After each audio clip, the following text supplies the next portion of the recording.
When the Reformation threatened the power of the Catholic Church and drew millions of people away from its clutches, Satan established a counter-reformation designed to nullify the threat and reassert its position of dominance. At the Council of Trent from 1545 to 1563, a commission of cardinals was put together to clean up the Catholic Church and to reassert its position of authority as the only true Church of God. Fundamental to this movement was the establishment of new religious orders. The most famous order to be created at this time, and the one that has gone on to become the largest in the world, was the Society of Jesus, or as they are more commonly known, the Jesuits. They would become one of the most infamous organizations in history. It's important we explore the Jesuits because it gives us deep insight into the mind and tactics of our enemy, but for that same reason I want to preface it with a warning that the next few parts will be dealing with some very twisted and evil themes.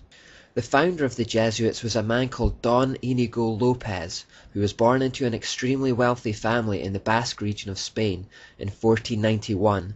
He later changed his name to Ignatius Loyola. As a young man, Loyola was said by police records to be proud, violent, vindictive, and dangerous. His great life's ambition was to become a powerful military commander, which was going well until one particular battle where a cannonball broke one of his legs and heavily wounded the other. This event effectively ended his military ambitions. He was removed from the field of battle, underwent numerous painful surgical operations, and spent a long time in recovery. During this period, Loyola had a nervous breakdown as he struggled to come to terms with the end of his army career and the end of his life's ambition. In this fragile mental state, as he lay there with little else to occupy his mind, he began reading a number of fanciful religious texts about the works of the Catholic saints. Particularly inspired by the life of St. Francis of Assisi, he set out to emulate his deeds and those of others like him.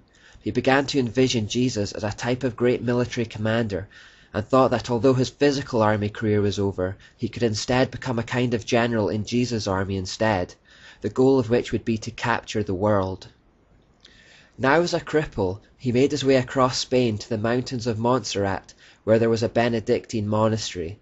Within this monastery was a sacred goddess idol called the Black Virgin of Montserrat, which he stood before in vigil for 3 days. There he committed himself and his work to her.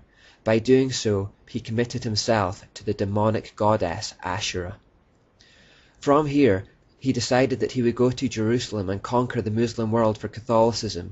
His ambitions were halted, however, as Barcelona had the plague, and he was forced to stay in the small town of Manresa for 10 months instead.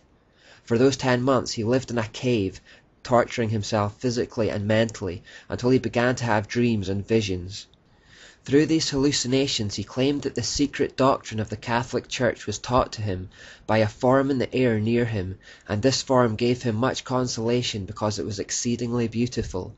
It somehow seemed to have the shape of a serpent and had many things that shone like eyes but were not eyes. He received much delight and consolation from gazing upon this object, but when the object vanished, he became disconsolate.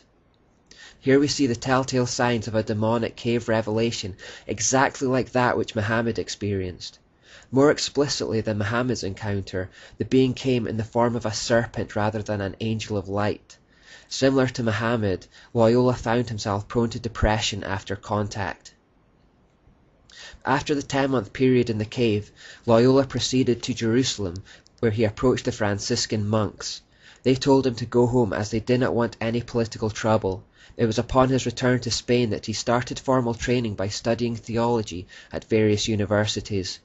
At this time he, along with a small band of companions, also started making disciples of others. While Loyola preached, it was noted that some of his female followers became so hysterically zealous that one fell senseless, another sometimes rolled about on the ground, another had been seen in the grip of convulsions or shuddering and sweating in anguish.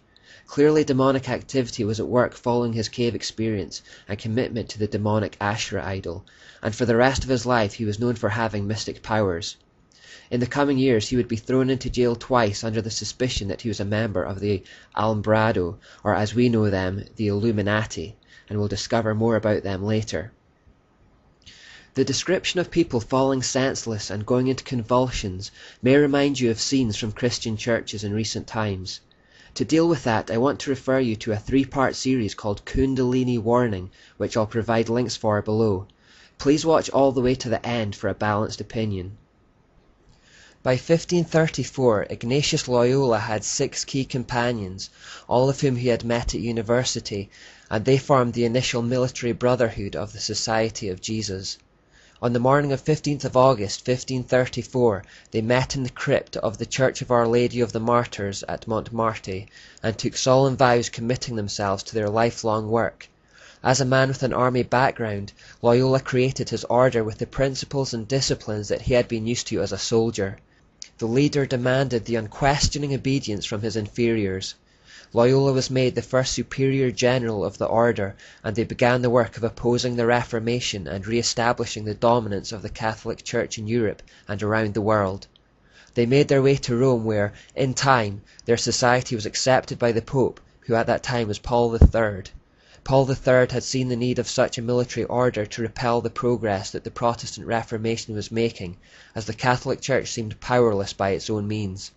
The Pope invested in them the authority to excommunicate all who would hinder or who do not aid the society, to confer orders, preach and administer the sacraments, to change their general, to absolve heretics as well as imprison the excommunicate, to exercise episcopal functions, to confirm, exercise, dispense, etc., to disguise themselves, to carry movable altars, give plenary indulgences, to live exempt, free from secular powers, taxes, as well as jurisdiction, authority, sentence, and command of any other ordinary delegate, judge, magistrate, from any search.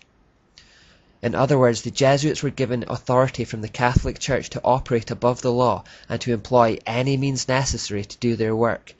With this remit, in time, the Jesuits became the most prominent and powerful of Catholic weapons against the Reformation.